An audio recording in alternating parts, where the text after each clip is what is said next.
Hello everybody, Chris here, and in this video I wanted to talk about DaVinci Resolve 16.2's new sound library. So this is one of the big features in the latest update. And so if you want to find the sound library, you can go over to the main edit page, go up to sound library at the top, which is going to be 2 steps over from effects library, and you can click on that and there'll be this download link for DaVinci Resolve's free sound library. You can also find it over on the Fairlight tab, which is generally used for audio editing in the same way by going up to sound library. And so to grab the sound library, you simply need to hit the download button. It'll take you to DaVinci Resolve's Blackmagic design website. And in order to download the sound library, you'll need to fill out your details, much in the same way as when you would sign up to use DaVinci Resolve in the first place. So just fill in all the details and then go ahead and hit next. Read and agree to the license agreement. You'll have to scroll all the way to the bottom in order to check the box. Read and agree to the license agreement, check the box, and hit register and download. So now you'll receive this sound library as a zip file, so go ahead and save it on your computer. Okay, so once the files are completely downloaded, you can open up the zip file using your tool of choice. I use 7-zip. And then you should extract the executable file for the sound library. So I'm just going to put this on the root of my hard drive.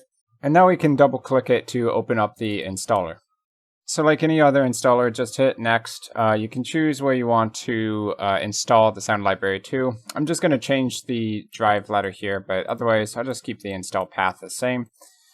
And let's go ahead, accept the license, hit next, move on and install it. So once the installer is finished, you just need to go ahead and restart DaVinci Resolve. And what you should notice if you click up here on the sound library on either the edit page or the Fairlight page is that you'll have a drop down of databases. And inside of those databases should include the Fairlight Sound Library. So now that it's installed, you really have 2 ways to access the sound files. The intended way, of course, is going to be to use the sound library's search engine here. So you can either search by name, description, or all fields, which I think is basically restricted to those 2. And you can search for any files in the sound library by putting in a keyword. So for instance, in the sound library, there are some rope sound effects. So if you type in a word, if there is a sound effect in the library, it should show up in the results down here. If you want to test any of the sound effects, just go ahead and click on them and then hit the play button. So likewise, if when you're putting in your search terms you happen to get more than one result, you can just click on to the next one to browse through it.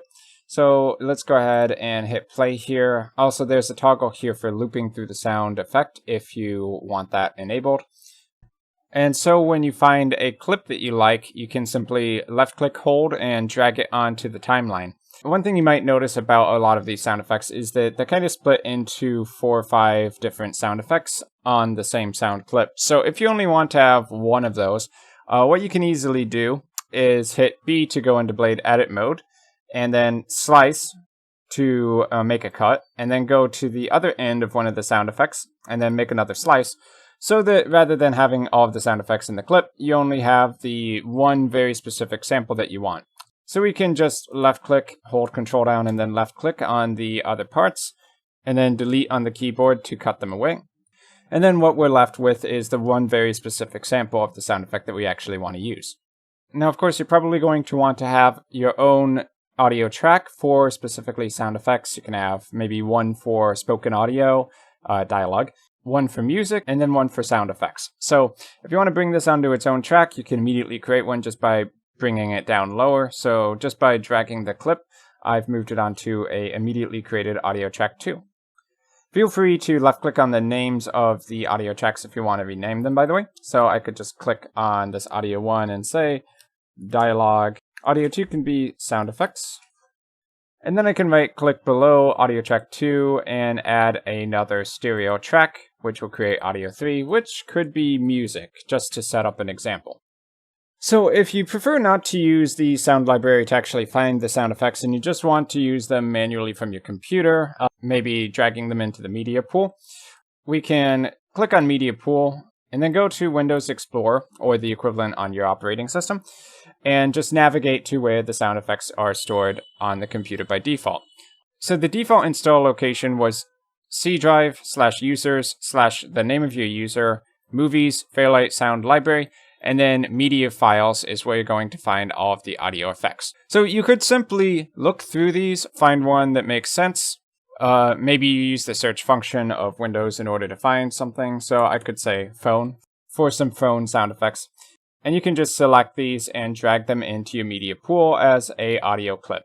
From there, you can double click in order to preview them, hit play, and you can drag your sound effect into the timeline. So let's go ahead and cut away that other one and just drag this into place. If it's ever too hard to see the waveform for a sound effect, you can click on the audio volume bar and drag it upwards, which will just increase the volume of all the sound effects. That will let you actually see where these little sounds are being indicated. You can also expand the audio track if you choose as well, which will make the waveform bigger without actually increasing the volume. So with your sound effects inside of your timeline, you just simply need to make the necessary edits, cutting away the parts you don't want, and syncing it into place so that it properly adds to the video. And so if you play around with the sound library for a little while, find the sound effects you want, then you should have access to a pretty cool resource that you can use for your future videos.